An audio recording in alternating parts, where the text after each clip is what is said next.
And now, Drunken Events with senior correspondent Colby Tapp.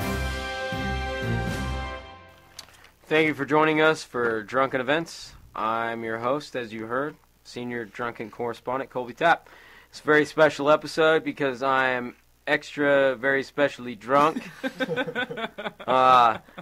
First off, Utah news. It's basically because of gridlock today decided that no new liquor dispensing establishments are going to be allowed in Utah for the next 2 years. Because in Utah we have a law system that our liquor distributing agencies are equal in some way to our the ratio of human beings in Utah. So the way it's worked out, they project that Utah's population will grow in 93,000 grow by 93,000 people by the next 2 years, and so that's when they project that they will be able to allow per capita this new liquor distributing agencies. So that means no Chili's that's going to serve margaritas is going to be allowed to open in Utah for the next 2 years. Not even nothing. I mean, from mom and pop bars to a liquor store to anything, all the way up to Chili's or Applebee's. No bars in Utah for the next 2 years. And the two members of the Department of Alcohol Beverage Control here in Utah that opposed all of this and tried to get some kind of measures passed so we could allow new establishments to open in the next 2 years. Governor Herbert, they're appointed people, and Governor Herbert of the state of Utah is planning not to reappoint these people. So our hopes of even having any kind of establishment, restaurant that decides to serve any kind of liquor, it's off the books for 2 years, projected 93,000 people. So yeah, that's first local story. So I just want to quickly comment, so that even means gas stations?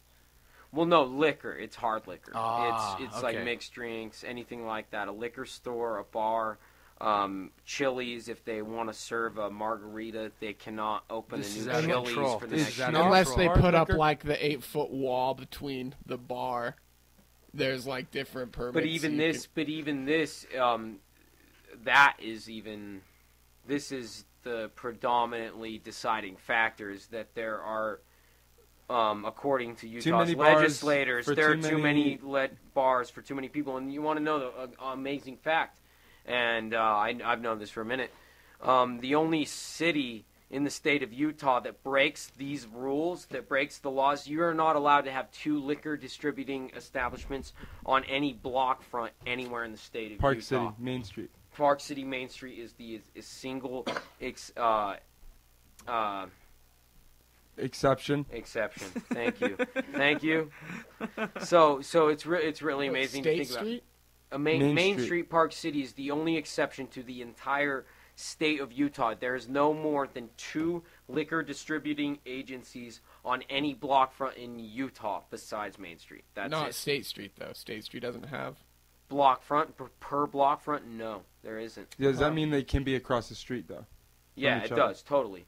Okay. So the Bayou and Bar whatever Deluxe. else is on stage. Yeah. Well, wait a minute. Isn't Bert's Tiki Lounge just right? You can have 2 liquor distributing agencies on each block front. This is the law, and so even those, like, I don't know. But all I'm saying continue. But all right, so that's my drunk event. But it's just that it's a serious issue to me as your drunken correspondent. That even though the population is asking for it and shows obvious capitalist interest above all, because I'm a capitalist American scumbag. As your drunken news correspondent, so money is my god, and so these bastards are preventing this capitalist fortune from carrying on. I mean, if people love liquor, fuck, it's capitalism. Reap the benefit, capitalize off their misery or an addiction. It's the American way. All right, it's my most soft-spoken drunken events, I think, so far. But anyways, all right. On to national news. A man in Northern California was shot to death. Shot to death by a marijuana delivery man's personal bodyguard.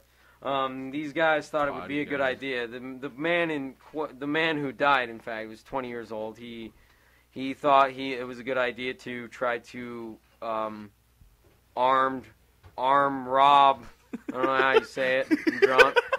But rob him with a gun. Robbery. Yeah, commit armed robbery on this Arm rob marijuana him. delivery man, as the Associated Press calls it. Fresh. Anyways, I told you this would be an extra special, extra drunk. Oh, and it's proven to be so. But anyways, he was shot to death for trying to steal some marijuana or some money. It's hard to say, but yeah. I just thought it was an interesting Associated Press story. I'd never heard the word marijuana delivery man spoken so politically correct. Like that was an established position of his, and I'm goddamn proud of the direction Northern California is heading in. If marijuana delivery man is a title of good respect. I like that. I like the way. I like it too. It's not bad. It's not bad. Yeah, I'm glad that the marijuana delivery man exists out there so that his goons can shoot people to death upon, them being accosted. I mean, it's an occupational hazard, man. As I mean, God, protect your commodities. It's the Second Amendment right. There's all sorts of them. Yeah. So that guy can just he can goon up anybody he wants who's hassling the dealer. I mean. No, well, it's just like Donald Trump doesn't just walk around looking like an asshole with no bodyguards, because somebody like me might be inclined to punch him in his dome if he didn't have a bodyguard. So he has a bodyguard, and because he's worth money and he's worth something somewhere. Who cares what that cocksucker's worth? But the marijuana delivery man to a certain population of American citizens, he's a valuable commodity, and so an armed security guard protecting the assets of the marijuana delivery man. They're I don't know, doing just fine. Yeah, well, it's in everybody's good interest, and it's in everybody that marijuana delivery man is servicing's best interest that he have one. Obviously, that the man die, as opposed to the product and the money being lost, which is small potatoes, but no big deal. Let's just this kill them humble over the news pot money correspondent again. must say that it's a tired when you old shove a horse, gun in that one. somebody's face and shoving a gun in some dude's face and you get shot in the process of that, I don't really have any What's the empathy problem? for you. Yeah, what's the deal? What's the deal? Fine. It's Darwinian. Like, you wave a gun in somebody's face and get shot to death for doing it because you would Whose be fault is it? legitimately threatened. That's don't tread on me. You stick a gun in my face and I somehow get the upper hand to pop a cap in your ass. In so few words. In so few words. That's your American duty, Second Amendment right. Pop a cap in that motherfucker's ass. Still in your pot. All right. On to world news. World news here. A Russian woman who was declared dead, sent to the mortuary, placed in a coffin, taken to the graveyard, about to be placed into the about to sarcophagus. The conveyor belt of death, of finality in your life that takes you down to the soil. She was in that, and she came back to life. Obviously, Russian paramedics need to fuck they just need to clean up their fucking act. So whoa! So she was still alive, or hold on? This is the first time that I've heard this. We're about to put her in the ground, and she came back to life. This is out of fucking control. All right, dude. so carrying on, she came back to life, sprung out of the coffin. Well, I mean, sprung upwards. Looked around, saw all of her family members mourning and crying and sobbing, and she had a heart attack, and she had an actual heart attack, and this for the first real time she was going to die, and the paramedics took her to the emergency room where she lived for about 12 minutes and died. She had a heart attack. This is insane, dude. Reacting to the sight of her family mourning. Reacting to her death. Yes. Dude, holy shit, dude. It's not. Well, I mean, it's amazing. It's not. Dude, irony. Citizen Noise Exchange sends her Christian prayers to this Russian woman who died reacting to her own death. And pointed It's finger quite at a the miracle. Russian medics. Yeah, and we're gonna That's put you cool, on though. I don't call. know who you Or are. we're putting the Russian paramedic system on watch here on the Drunken Events program. You motherfuckers declare somebody dead. You better not be. They better not be springing up out of any more coffins. All right, that's Drunken Events. Wait, I have a All right. I have a sports All story right. if we want to.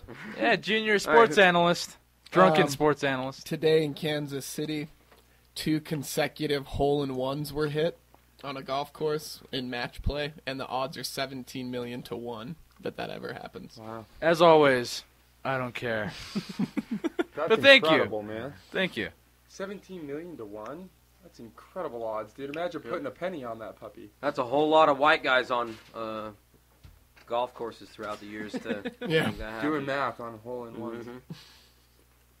But anyways, thank you for joining us for Drunken Events. I'm Colby Tapp. Cheers and good night.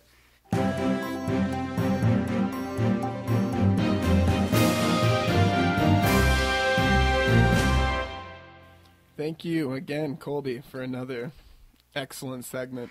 Indeed. Yeah, so that's pretty much a wrap. You guys should check out our Facebook page, discuss, put whatever you want us to talk about, whatever you think is pertinent, I guess.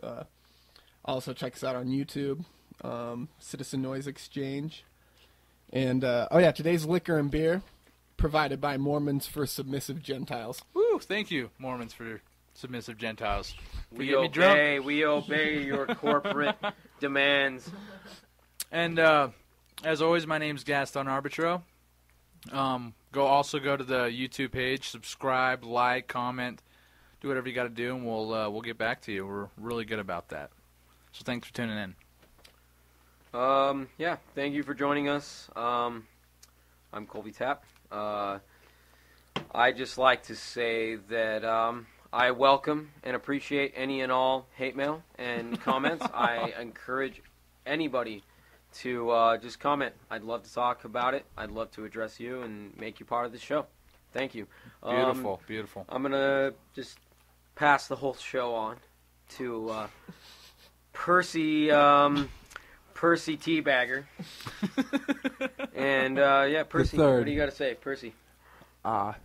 Well, I gotta say it's been a great night here at C.N.E. again. I'm happy to have been around. Wanted to say that the whole bit with Nancy Pelosi was brilliant. I'm glad I got some insight into her. Colby provided a great overview of her life and her accomplishments. I added my own experience of the Chinese baby eating, if you are interested in that. SerpentineHumans.com. That might get edited out, but never know. May keep it. But go ahead. Also, what's up your ass? Awesome segment. I want everybody to understand and appreciate how cool that is because I had some stuff up my ass. I'm eager to be able to share that as well. Thank the C.N.E. team for having such great topics to help me de-obstruct. The anal regions. Yeah, and Drunken Events was brilliant as always. Most interesting stories. I thought it was cool, a woman having a heart attack. Dude, I couldn't believe that shit. At the sight of seeing her grieving loved ones. Yeah. Because of her own death is... Going into the ground. I don't know. If that's not cool, I don't know what is. It's dude, pretty. What the fuck? What a great way to die. That's a cool way What's to up die. her ass, dude? We'll never know. We'll never know. Only Jesus knows now. Only Jesus. God. She's telling Jesus and God all about it right now. But anyway, why don't you send us off there, Cornwall or Percy Swallow Fudge Packer. We're going to leave you with a great and classic band, Floater. If you've never heard of them, you need to check them out. The song is called Persecutor. Amazing.